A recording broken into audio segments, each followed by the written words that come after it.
So first, thank you, for this opportunity to speak eventually to a number of MEM and MN students.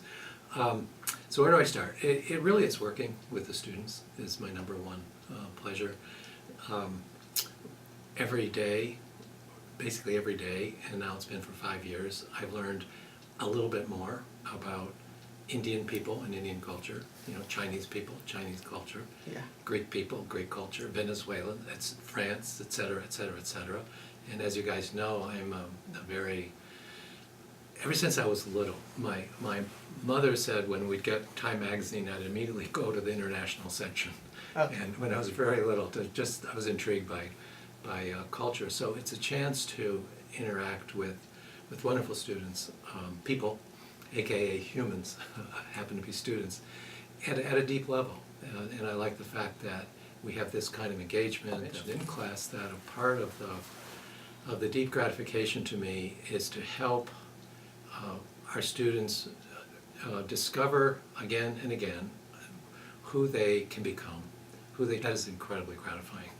It's one of those very good universities that strives for excellence, and in all ways, not just grades or rankings or whatever, but in the quality of our community, and that means a lot to me. And the basketball isn't shabby. So that's a great question. I would have to presume that I wouldn't know what I know now.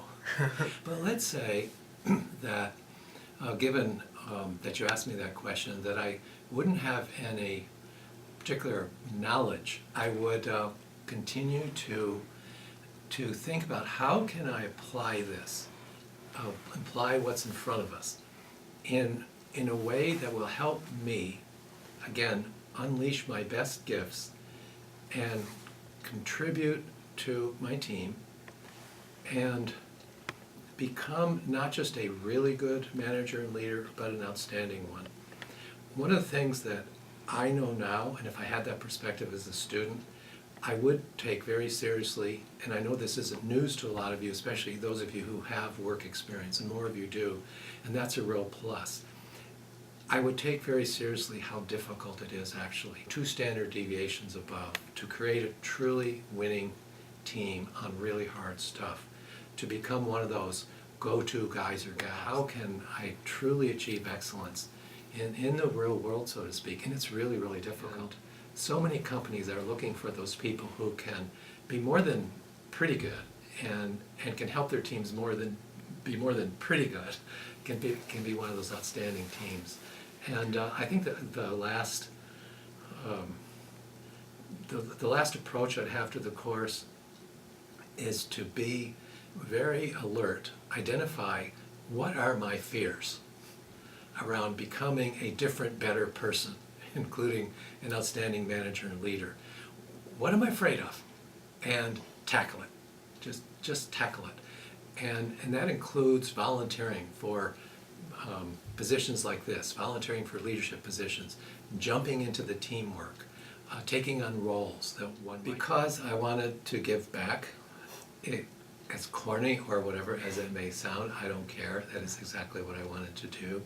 Major firms like Morgan Stanley, Accenture, etc., that it was losing its meaning for me. That, to me, very reductive, very constraining views about companies, about human beings, about management, about leadership, in which, for example, that purpose and meaning, you cannot love the people you work with. I've never believed that.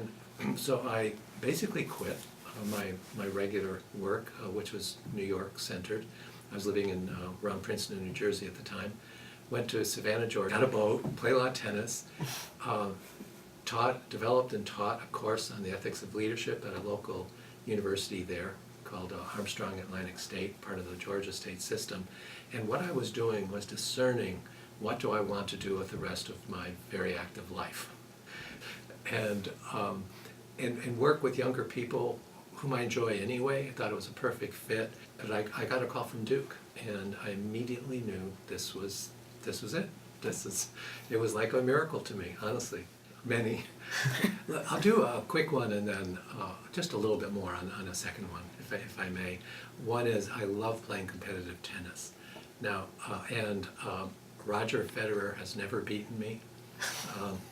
Djokovic has never beaten me. Of course, I haven't played them. And tennis is a sport that, as an older person, one can still play and play decently. The other avid sport I like is mountain biking, and I've done a ton of that. Again, I don't compete on the technical level, but my sons and I and other friends, we go out and do a lot of very fun, challenging courses, and we often go out into the mountains, and it's just so beautiful. Just have your little itinerary map, and it's at the top of the Rocky Mountains, what they call the Continental Divide.